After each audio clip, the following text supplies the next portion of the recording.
Hello Pisces. Ito na po yung maaaring ganap sa inyo sa July 1 hanggang July 15. 15 days reading para sa inyo Pisces.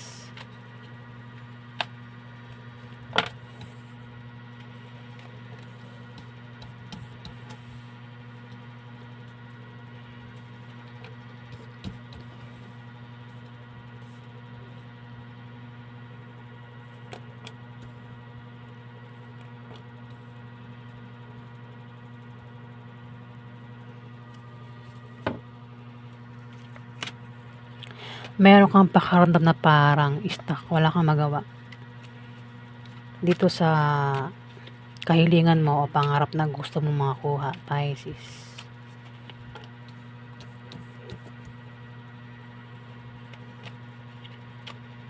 Plano mo, kagustuhan mo na parang hindi nga mangyayari kasi may pakaramdam ka na parang stuck, Pisces.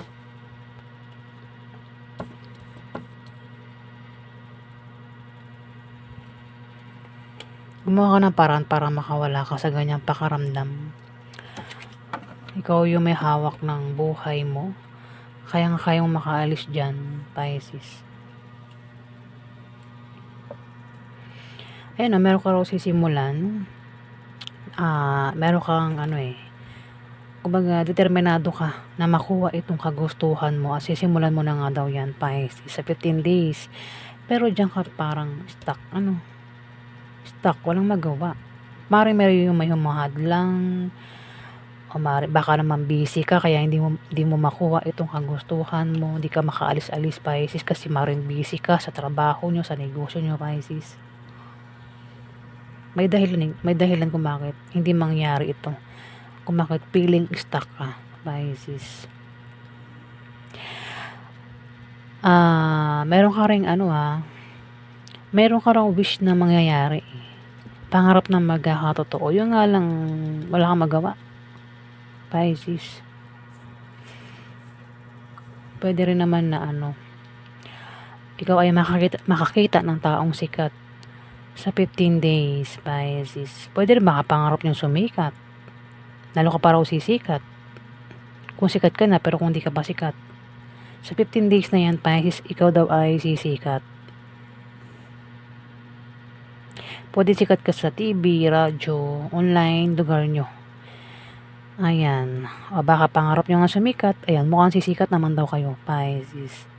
Sa pag-alis nyo, pupuntahan nyo, pag-travel nyo, maaaring sumikat daw kayo, Pisces.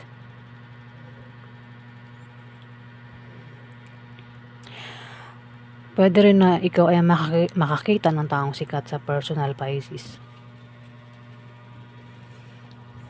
Mayroon din paparating na bagong inspirasyon at pag-asa. Pero kailangan maramdaman mo yung pag-asa, Pisces. Kung meron ka raw wish, pangarap, sabayan mo ng gawa para makuha mo yan, Pisces. Nag-aantay kayo sa paparating na okasyon, kasiyahan, pagdiriwang, Pisces. Hindi lang ikaw yung nag-aantay, kundi marami kayo. Maaaring 3 kayo, 2 kayo, o ilan pa kayo, Pisces, nag-aantay sa paparating na ito. Pwede kasi magkaroon ng birthday, dibo, kasal, binyag, inuman, basta kasiyahan daw, Pisces. Ayan, paparating ito sa July 15 days. Pwede rin naman na nag-aantay kayo ng resulta, resulta. Baka meron kayong inaantay na wish na magkakatotoo yung wish nyo, Pisces. Pwede rin kung may sakit, gagaling ang taong ito na may sakit, Pisces. Kung sino man itong may sakit, malakas ka raw, kaya mo malampasan anumang pagsubok na darating sa'yo, Pisces, sa 15 days na yan. May tao din ang mahina ang tingin sa'yo, pero yun lang yung akala niya. Hindi niya alam na malakas ka, Pisces.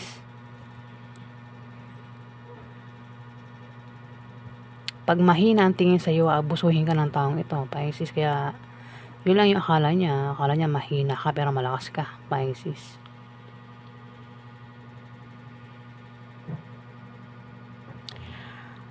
Ikaw din daw ay magiging matatag ang sitwasyon mo sa 15 days na yan at magtatagumpay ka sa mga suliraning darating sa'yo, Pisces.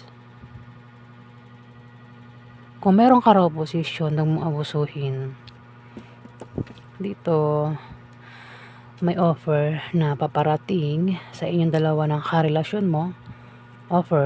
May offer daw, o maring ito ay imbitasyon sa inyong dalawa. Pag-isipan yung dalawa bago nyo tanggapin yung offer na ito. Ano mang klaseng offer yan, pag-isipan nyo bago nyo tanggapin, Pisces.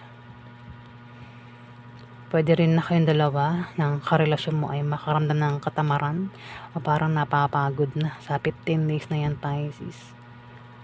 Pwedeng napapagod na sa relasyon, napapagod na sa trabaho, negosyo.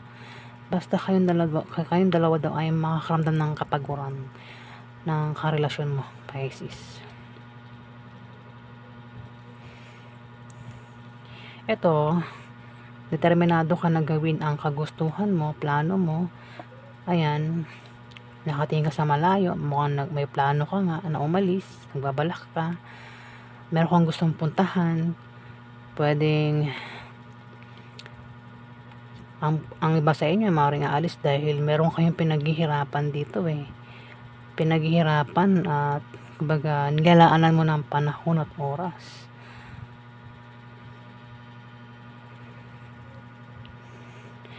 Pwede rin naman na kaya kayo aalis kasi eto, balak niyang sumikat, maaaring balak niyang maging artista. Kaya dito, paring kayo ay aalis. Ayan, kayo ay magta-travel, Pisces. Determinado ka. At may mga tao nakasuporta sa'yo. Dito, Pisces, sa binabalak mong ito. Plano mong ito, sa gagawin mong ito. Pwedeng uwi ka ng probinsya. O kung nasa probinsya ka, uwi ka ng Manila. O kung nasa ibang bansa ka, uwi ka ng Pilipinas. Pisces. Meron ka rin daw hindi nababantayan. Pinagtrabahuhan mo, pinagsikapan mo, pero hindi mo nababantayan, Pisces. Bantayan mo yan. Pwede rin din, yun din yung isa sa dahilan ng pag-alis mo is yung hindi mo nababantayan. Pwede negosyo, bahay. Maaaring yun ang dahilan ng pag-alis mo. Pwede puntahan mo, Pisces. At sa pag-alis mo, ikaw daw ay sisikat, Pisces. O maaaring makakita ka ng taong sikat sa pupuntahan mo. Dito, maaaring isa kang breadwinner, ikaw lang yung kumbaga nabibigatan ka sa kaperahan, Pisces. Kumbaga ikaw lang itong gumagastos. Ikaw rin yung nagbabayad sa mga bills. O baka may utang, Pisces.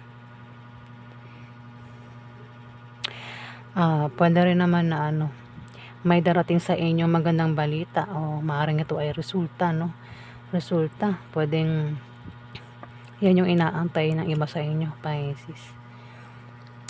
Nag-aantay kayo ng balita o resulta sa 15 days na yan at mukhang maganda naman daw.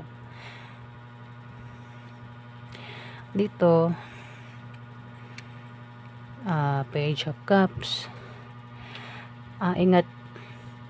Mag-ingat ka at bantayan mo ang iniisip mo at sinasabi mo, Pisces. Pero nakikita ko malakas ka naman daw, kumbaga kayang-kaya mo magsikreto ng mga dapat isikreto, di ba? Malihim ang Pisces.